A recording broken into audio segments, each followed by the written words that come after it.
دا غدرې کسان دي چې دوی به توبه کې سستي ترې وشوله او فوراً یې توبه ونه ویستله، معامله 50 ورځې وروسته شوې ده. خلفو 50 یوما، 50 ورځې پس توبه قبول شوه.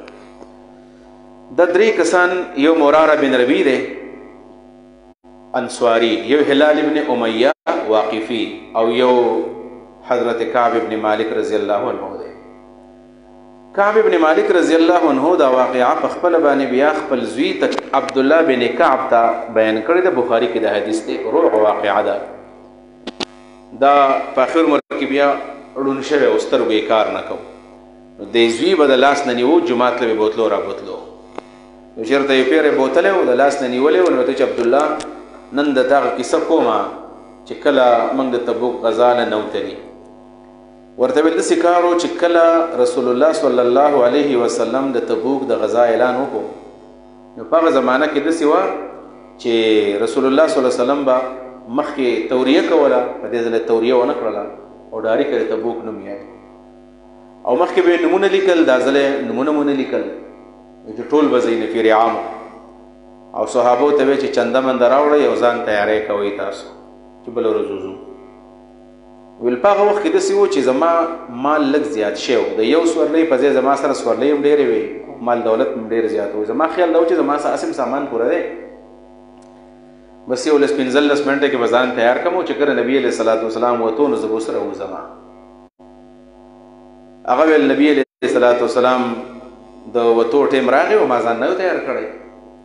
ویل ما بیا وویل چې خیر دی که نبي علیه الصلاۃ والسلام دلې لاړم شي زه پسې منډه کړم، مازدیګر به پسې ورسېږم، چې مازدیګر شو بیا زه مصروف یم، سبا به لاړ شم، ما سره تیز رفتار اس دی. وایي زړه کې مې ویل چې زه 2 ورځې یم که زما نه مخکې لاړ شي نو زه دا راټینګولی شم. او داسې بعضې ملګرو کړې مو داسې بعضې ملګرو کړې مو لکه ابو خیثمه رضی الله عنه یو صحابي دی، هغه وایي چې کله دا اعلان وشو نو ما نوی واده کړی و، یو واده مې مخکې و بیا مې بله ښځه کړې وه، نوی واده و، نو ما ویل چې زه نشم تلی. ویل یو ورځ یې غرمه وه، نبي علیه الصلاۃ والسلام تلی دی، ورځ 2 سفر یې کړی دی، غرمه ته زه رالم بازار نه پټو نه رالم، او د دواړو ښځو زما سره ډېره مینه کوله. ویل نو ویل دی مال ویل زما یو چوپال دی، په هغه چوپال کې ما د غرمې خوب کوو، نو په هغې باندې چړکاو د اوبو کړی دی او په اوبو کې راله کجورې اچولي دي د سهار نه، نبیذ التمر یې ماله جوړ کړی دی او یخې اوبې پیدا کړي دي چې دا څنګه راشي نو موږ به پې اوبه څکو. وایي زه چې غرمې کور ته لاړم نو دی یخ ځای کې زه سم لاستلم او دا هواګانې د کجورو رالوځي او چړکاو په دې ځای شوی دی، ما له اوبه راوړلې، خوږې اوبه دي چې ما کله خولې ته نږدې کړلې. ویل ما ویل چې ګوره زه دې یخ ځای کې ناست یم او خوږې اوبه څکم، او نبي علیه الصلاۃ والسلام په دې ټکر د غرمه باندې روان دي او صحابه به ورسره یې ګوره د دلته ناست.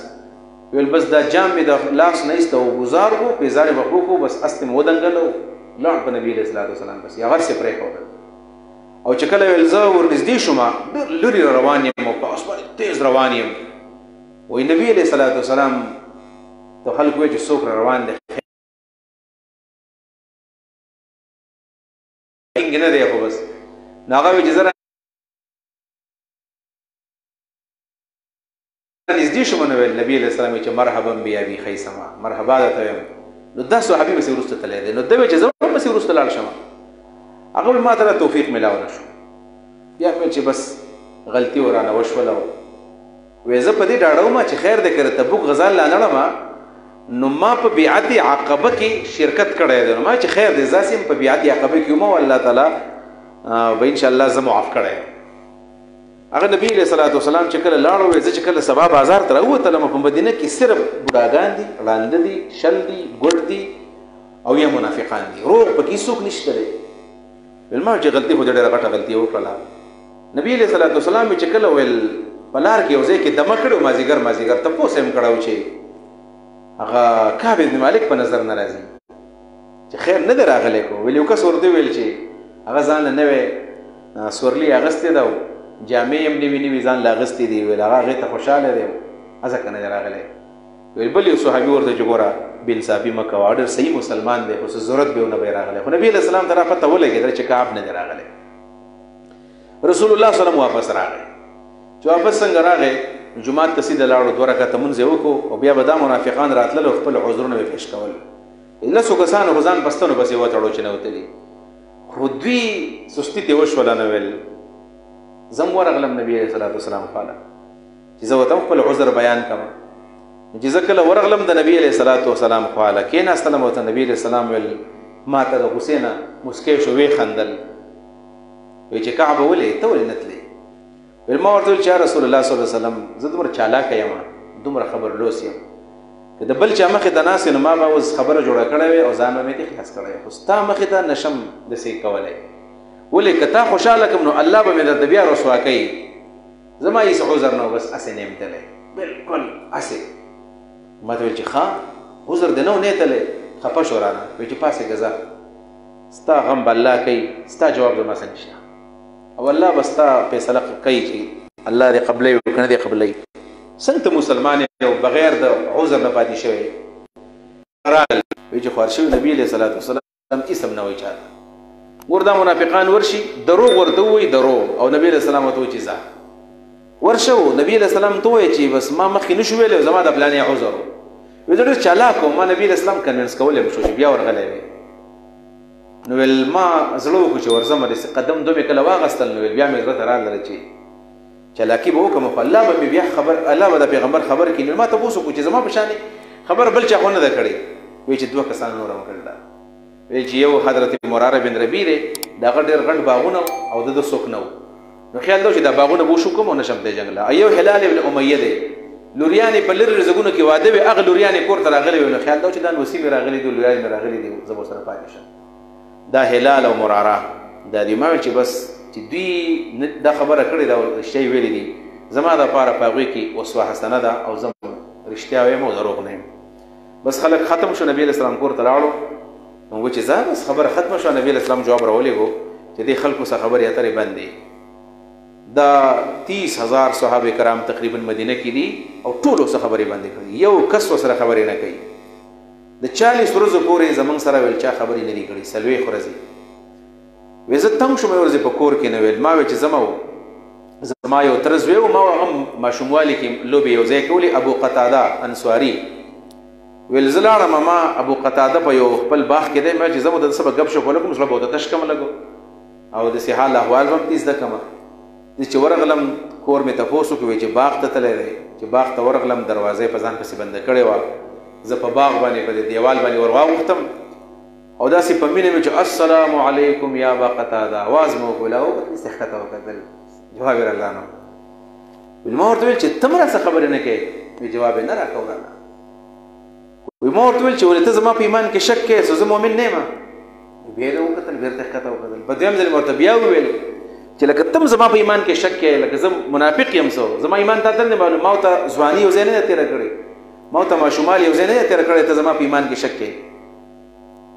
ویل بیا مې ورله په درېیم ځل قسم ورکړو چې ستا دې په رب قسم یې ته ولې ما ته جواب نه راکړې؟ نو ما ته یې وویل چې بس الله ورسوله اعلم. دقه جواب یې راله راکړو، الله او رسول ته پته ده ته منافق یې که ته مسلمان یې، ما ته پته نشته. ویل په هغه زما نه زړه ډک شوی اوس هم په چغو چغو مې د ابو قتاده خوا ته وجړل، زړه مې سپک کړو چې بار راووتلم. چې زه څه وکړم، کور ته لاړ شم. وایي په دې بازار کې مې چکر لګوو چې زه په دې بازار کې د مدینې په دې بازار کې به وګرځم. ویل دومره زما سره خلکو نفرت په دې ورځو کې چې زه په بازار کې وم. ویل یو کس ګرځېدو ناشنا و، زه پوه شوم دا ناشنا دی. ویل هغه به د خلکو نه تپوس کوو چې هغه کعب ابن مالک څوک دی. ویلي دوکاندار داسې اشاره وکړله ما طرف ته چې دا دی، لکه زما نوم یې چا نه وایو، اشاره یې ورته وکړه. زما خواله راغی نو ما له خط راکړو چې ما خط کله کولاو کړو. نو په هغه کولا خط کې داسې دي چې دا د شاه غسان د باچا د طرف نه یو اپوینټمنټ لیټر دی چې لکه دا د نوکرۍ درخواست یې ما ته کړی. ویل چې موږ خبر شوو چې ستا ملګري ستاسو ډېر غټ زیاتی یې کړی دی، تا خو ډېرې غټې غټې قربانۍ دي، دا خو تاسو دې مدینې ته راوستی دی، ته به بیعت عقبه کې شریک وي او دومره ظلم یې ستا سره وکړو، ستا قدر دې خلکو سره نشته، راشه موږ دې پروټوکول کې بوزو او په حکومت کې به درله لویه عهده درکړو او پرېږده دا. ویل په دې وخت کې زه دومره سخت غوسه شوم چې لکه ته دومره پرېوتې د خلکو په نظر کې چې اوس د کافرانو ستا نه تمه پیدا شوله، بس ته حقیقت کې منافق یې. ویل خط مې راواغستو، مخامخ یو تنور والا و، د هغه تنور ته مې خط ورګزار کړو، ومې سېزو او کور ته رالمه. ډېر زیات پریشانه ناست وم په دې کې. ما چې اوس به نبي علیه السلام زموږ سره وغه وکړي، بل پروانه رالله چې ښځې ته هم جدا شي. 40 ورځې پس جواب راغی ښځې دې جدا شئ کورونو ته دې لاړې شئ. نو ویل ما نبی علیه السلام ته جواب ولېږو چې طلاق ول ورکو که نه هسې ولېږو. نو نبی علیه الصلاة والسلام چې طلاق ول مه ورکوئ خو هسې ولېږئ. ویل موږ ښځې ولېږلې. هلال ابن امیه ډېر بوډا و سپین ږیری و. وایي د هغه ښځه راغله او نبي علیه الصلاة والسلام ته ویل یا رسول الله هلال خو بیسته د لوږې نه مړ شي یا خو لکه خپل خدمت هم نشي کولی کمزوری دی او که زم تی بالفرض لاړه شم نو دا به څه کوي. نو هغه اجازت ورکړو چې خبرې ورسره مه کوه هسې خدمت یې خیر دی کوه. ما ته ویل بیا چا وویل چې ورشه ته هم د خپلې ښځې اجازت راواله. ما ورته ویل چې هلال خو بوډا دی زه خو ځوان هلک یم خپل خدمت کولی شم. 10 ورځې مزید تېرې شولې 50 ورځې د قیامت په شانې په موږ تېرې شوې. نو بیا زه د ساري مونځ کومه دا 50 ورځې شوي دي 51 ورځ ده د خپل کور په سر باندې زه ساري مونځ مې کړی د خپل ذکر اسکار کوم د سبا د اسکار ویم.